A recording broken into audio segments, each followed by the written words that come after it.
Anyways, at number 3, there used to be this guy named Dragan Bender. Now Dragan Bender has fallen all the way. Dragan Bender. I was waiting for it. I'm like, in my head, I'm like, am I going to have to tell Dave that you didn't say it? I'm waiting for it. Dragan Bender has now fallen all the way down to number 7 at the Denver Nuggets. Why do you think Dragan Bender has fallen so much, or do you think he will even fall that much? Do you think this is just Chad Ford playing to best fits for teams above them? Do you think Dragan Bender should be going higher? Where do you think Dragan Bender will go? Look, I think the big scare here is it's watching him play against not NBA talent, not future NBA talent even. Let me throw one thing out, though. We covered this in our last mock draft reaction, and people are shitting on us for saying Dragan Bender's not a good shooter. He's shooting 40% in the EuroLeague. You guys are stupid. Oh, my God. Yeah. We're getting so much trash. But anyways, go on. No, and that's fair. I'm just saying it comes down to how comfortable these GMs, these coaches are with a player who's coming over from EuroLeague. And the big concern is, okay, well, his shooting, we've seen it. It's good. I'll give you people credit. Good. But it's not, as what people hyped him up to be. Yes, he's still young. Yes, he still has that potential. But at the same time, you look at somebody comparable, or I shouldn't say comparable, somebody in the same draft range, who like Marquise Chris, who gives you a better athletic upside. He may not, be as good of a shooter, but they're close enough that I'll take that athletic upside over the very slight differential when it comes to shooting percentage. I 100% agree with the athleticism and better shooting.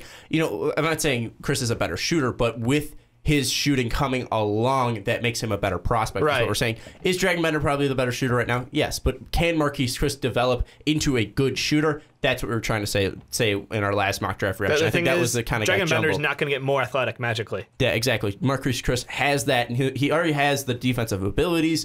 That's the reason why Chris. But where do you think Dragan Bender will go? I mean, that's the essential question. Will he fall all the way to 7? Do you think the Nuggets are getting a gift, or do you think they're kind of getting cursed? I don't think so. And the way I'm looking at it is I'm going to use Chad as the basis. So let's say Suns take Chris, and let's say the Timberwolves keep the 5. They take Dunn. It all comes down to that Pelicans pick, because they can go, well, shit, we wanted Dunn. We really wanted Chris Dunn. Where do we go? Well, they could take a guy like Jamal Murray and say, well, you know what? We'll have him play the point, but he could also play the 2. However, the Pelicans could be a place where, hey, we just got rid of Ryan Anderson. Let's bring in a guy who could be a stretch 4 for us. Bring on Dragan Bender. You don't exactly need Murray to play the 1. You have Drew Holiday, so you can still play the 1. I'm saying he could, though. Yeah, he could if that's what you really that versatility. want. Yeah. So I like the Pelicans pick and kind of having twin towers there with Davis and Bender. But then again, if Jamal Murray's falling that low, I feel like someone's going to trade up and get him.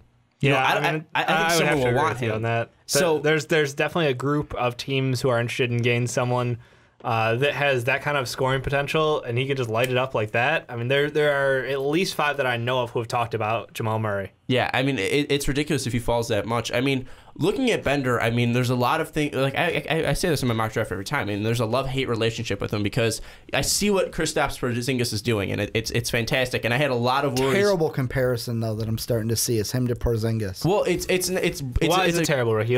Enlighten everyone. Well, this is kind of a revelation that I've just come to, and it kind of blew my mind. What, did it come in your fucking dreams? Well, no, I watched a video, I want to say it was on Bleacher Report, where they compared his film and played it back to one of the best, I'm going to say, I'll categorize him as a role player from the 90s, but you look at Dragan Bender's film and I go, holy shit, he's Tony Kukoc. And to me, if I'm an NBA team, yeah, that's not a guy, like Tony Kukoc is not the guy to say, well, yeah, that's the guy we build the team around.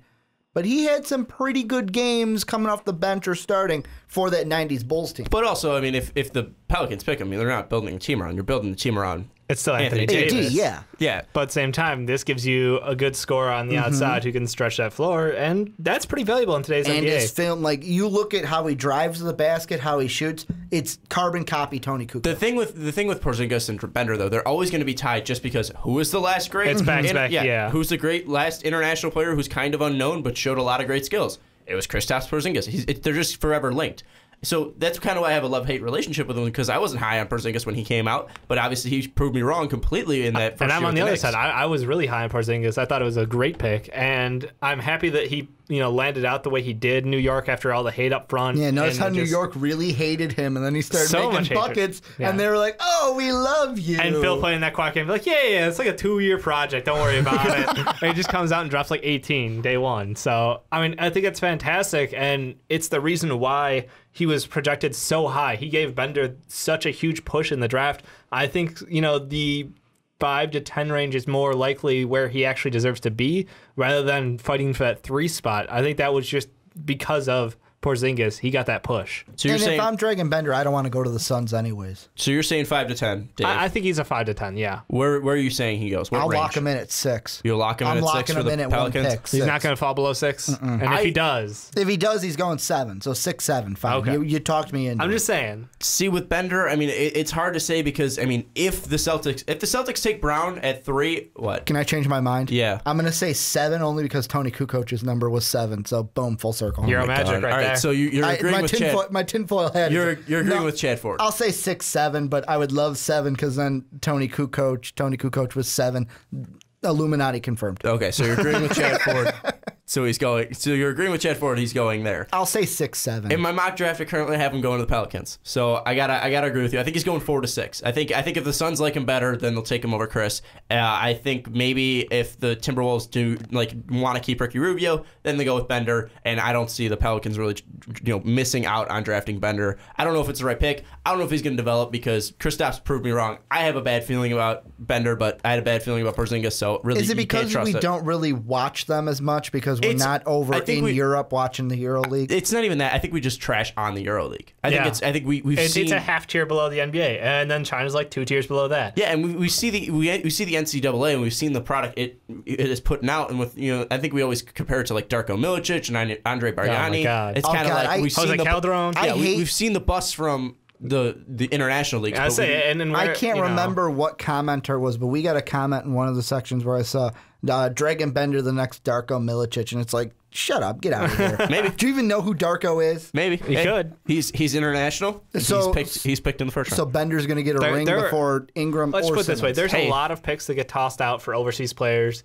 I would love to see the percentage of those that actually turn out to be, quality picks at the end of the day, because I feel like a lot of them are, it's either like draft and stash or, maybe this guy's going to come over and do great things. Like Nico for the Bulls. Honestly, I wouldn't be surprised if the Nuggets have like an international player who's still drafted from like the 2006 draft. Absolutely. Like these guys just come out of the woodworks and you're like, they drafted him, and then you don't hear about him, and they're like, and it's first round draft pick, top 10 draft pick from the Nuggets 14 years ago, finally coming out of international play to play for the Nuggets, and you're like, what the hell? Exactly. Like you kind of forget about these guys. So I mean, I think it's just because we don't have our eyes on them every single year. Right. It's not as highlighted as the NCAA play. So exactly. It's secondary, but it doesn't mean they're awful. It just means less exposed.